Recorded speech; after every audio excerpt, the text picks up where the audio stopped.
우리 사회를 뒤흔든 강력 사건의 실체를 밝혀내는데 한 발 더 다가선 건데요. 그 결정적인 단서가 무엇이었는지, 어떤 비밀이 숨어 있었는지 추적해봤습니다. 도시의 깊은 밤, 평원 속 숨겨진 시간의 상흔. 잊고 지낸 20년 전 그날의 기억입니다. 선생님인 줄 알았어요. 처음에는 진짜 소름 끼쳐. 어떻게 푸대에다 그 사람을. 2005년 서울 한 지역에서 발생한 두 건의 살인 사건. 잔혹했던 범행 수법에도 범인은 끝내 잡히지 않았고 영원한 미제 사건으로 남을 줄 알았던 그때. 지난 2005년 서울 신정동 연쇄살인 사건의 범인이 인근 건물의 관리인이었던 것으로 20년 만에 밝혀졌습니다. 20년 만에 드러난 범인, 왜 이제야 찾을 수 있었을까? 답을 찾기 위해 사건 현장을 가봤습니다. 사건이 발생한 지 20년이 지난 지금 이곳의 모습은 그저 평범한 주택가의 모습입니다. 하지만 처음 비극이 시작된 곳이 바로 이곳인데요. 지금은 평온한 모습, 하지만 그 당시에 주민들에게는 공포의 너무 떠들썩했던 현장이었다고 사건이었죠. 맞습니다. 사건의 시작은 2005년 6월 7일 서울 신전동의 한 초등학교 부근이었습니다. 쌀포대에 씌워져 하나의 노끈으로 묶여있는 시신 한 구가 발견됐는데요.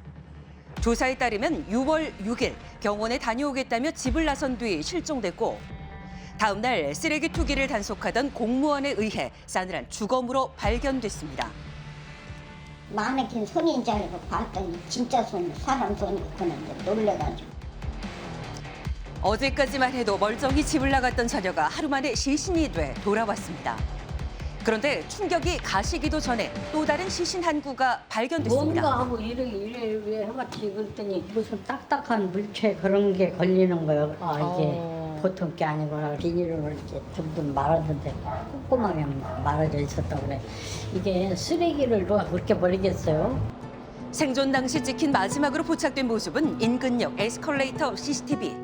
외갓집에 간다며 집을 나선 게 마지막 대화였다고 합니다. 나쁜 놈이에요. 그러게 웬만한 것만 경찰에 신고하고 그러니까 무슨 내가 범인이라 그런 줄 알고 같이 오지 마세요. 오면 내 마음이 아직도 안 좋았고. 첫 번째 유기 장소와 두 번째 유기 장소의 거리는 불과 1.8km. 시신 유기 방법, 경부 압박 질식사라는 공통된 사인 등 여러 정황상의 이유로 동일범의 소행으로 규정한 수사팀은 8년 동안 범인을 잡기 위해 매달렸습니다. 하지만 2013년 6월 미제 사건으로 전환된 신정역 연쇄 살인 사건. 서울경찰청 미제 수사 형사기동대 김장수 팀장에게 38명의 전담팀이 투입됐는데도 범인 특정이 어려웠던 이유를 그 들어봤습니다. 이유는 이제 과학 수사가 이제 2005년도는 지금의 그 하고는 많이 뒤처져 있었잖아요. 그러니까 증거물에서도 그 당시는 안 나왔었고, 또 두 번째로는 이제 CCTV가 부족했던 거예요. CCTV만 있었다 그러면은 뭐 현장 추적이라든가 이런 게 가능했을 텐데. 20년이라는 세월이 흘렀음에도 큰 변화가 없는 거리. 그렇게 주민들은 거리를 볼 때면 그때의 기억이 떠오른다고 합니다. 불안은 당연히 하지. 불안하고 거리가 뒤숭숭하고 낯선 사람 돌아다니면 다 감시할 수밖에 없어. 2016년과 2020년 국과수의 현장 점검을 재감정을 요구했습니다. 첫 번째 피해자 속옷하고 몇 군데에서 DNA 검출됐고, 두 번째 또 피해자 매듭 이 양쪽을 당겼을 때 이제 표피가 벗겨진다든가 그 안쪽에서 나온 거기 때문에 두 개 1차, 2차 사건의 DNA가 일치, 범인 DNA로 특정됐습니다.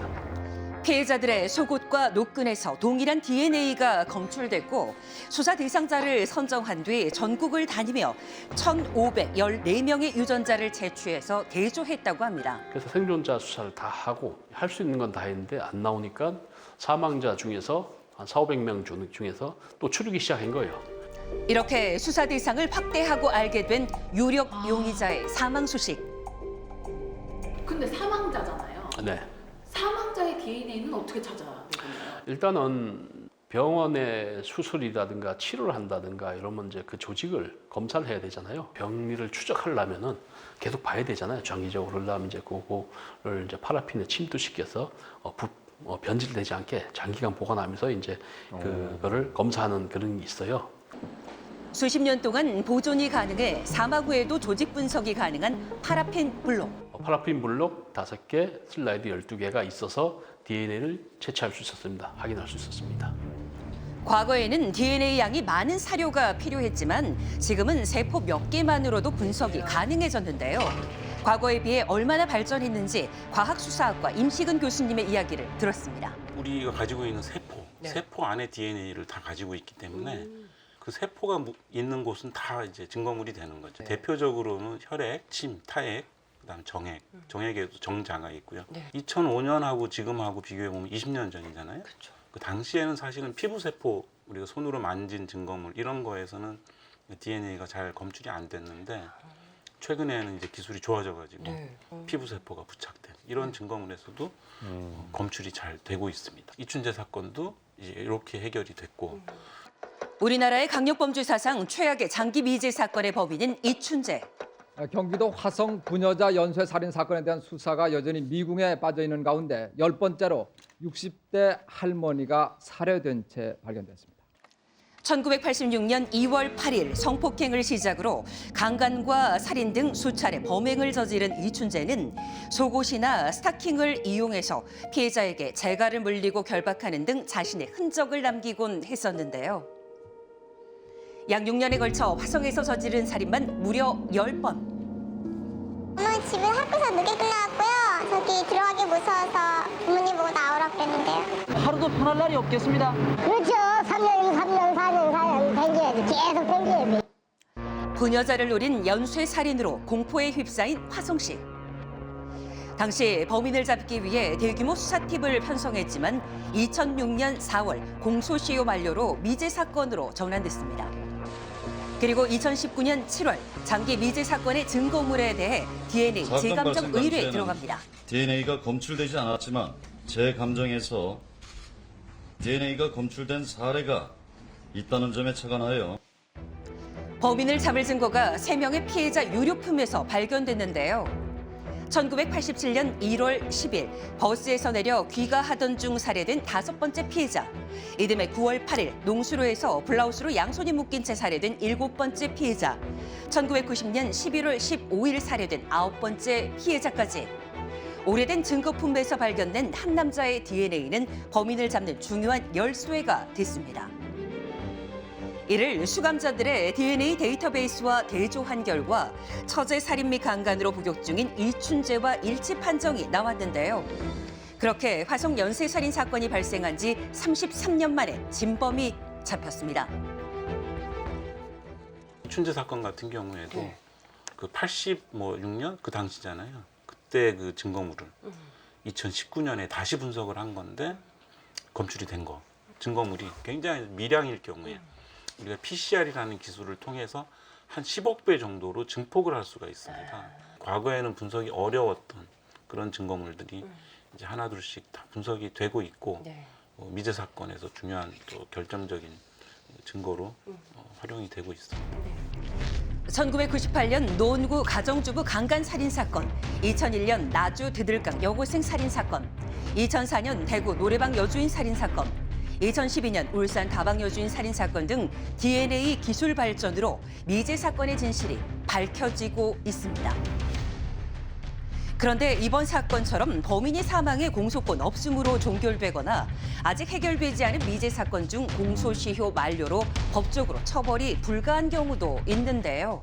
일단 이번 신청소 사건 같은 경우는 피의자는 사망을 이미 한 상태지만 이번 사건의 범인이 밝혀졌다. 이게 우리 사회에 조금 전하는 메시지는 뭐라고 생각하세요, 교수님? 범죄자가 검거되지 않고 계속 또 살아있다 이렇게 생각하면 사실 불안하죠. 또 피해자 입장에서도 범인을 잡아야 사실은 이제 한이 풀리는 건데 반드시 끝까지 사건을 해결한다 이런 것들에 대한 어떤 인식을 또 심어줄 수가 있어서 굉장히 큰 의미가 있다고 생각합니다. 수십 년의 침묵을 깨운 건 발전한 DNA 기술과 집요한 재수사였습니다. 흐르는 시간 속에서도 결국 드러나는 진실. 미제 사건 피의자들에게 한마디 하겠습니다. 살인을 저지른 그 피의자들은 저희가 끝까지 추적합니다. 저승까지도 추적하고 하니까 하루빨리 자수하십시오. 네, 네. 과학 수사의 발전이 다른 미제 사건에 대한 해결도 기대를 하게 됩니다. 그렇습니다. 1991년 대구 달서군에서 발생한 개구리 소년 사건의 경우 이 3D 기법의 발전으로 유고를 조금 더 정밀하게 분석할 수 있게 됐고요. 예. 영화 근원 목소리의 모티브가 된 고 이영호 군 살인 사건 역시나 예. 인공지능을 활용해서 목소리 분석을 통해 사건의 실마리를 찾게 됐다고 합니다.